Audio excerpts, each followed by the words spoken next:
दरम्यान जीएसटीवरनं भाजप, राष्ट्रवादी आणि काँग्रेस यांच्यामध्ये खडाजंगी नेमकी कशी झाली आहे बघूया। या कायद्यात आपण ऑक्ट्राचा अधिकार काढतोय, तो ऑक्ट्रा आता महाराष्ट्रामध्ये फक्त मुंबई महानगरपालिकेत आहे आणि म्हणून या जीएसटी कायद्यानंतर त्यांचं जे नुकसान होतं तेवढी नुकसान भरपाई जीएसटी कायद्यामध्ये आपण एलबीटी काढतोय, तर एलबीटी काढल्यानंतर तो अधिकार त्या महानगरपालिका गमावत आहे। त्या अधिकाराचं आपण नुकसान भरपाई देतोय।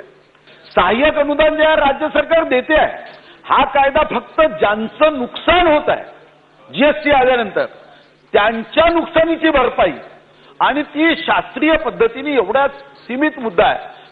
अध्यक्ष महोदय, बिल कुठून आलं हे सांगणं माझं काम आहे आणि बिल हे मातोश्रीहून आलं, त्यामुळे या बिलाचा नंबर जो काय 34 आहे त्याऐवजी मातोश्री बिल म्हटलं असतं तरी काही बिघडलं नाही। काय ऑब्जेक्शन नाही आमचं, नाही धसका नाही, त्यामुळे मला काही तसं हे नाही। पण अध्यक्ष महोदय का गेले, त्यांचा गैरसमज असेल की या बिलाच्या मंजुरीसाठी गेले, पण राष्ट्रपती निवडणुकीसाठी शिवसेनेकडे 25,893 मतं आहेत आणि तोपर्यंत ह्यांना धक्का लावायचा नाही असा धोरण हा झालेला आहे। बिलात नाही ते कळत नाही लोकांना, काही कळत नाही बाबा हे का तिकडे गेले, का गेले बिलावर या बिलावर।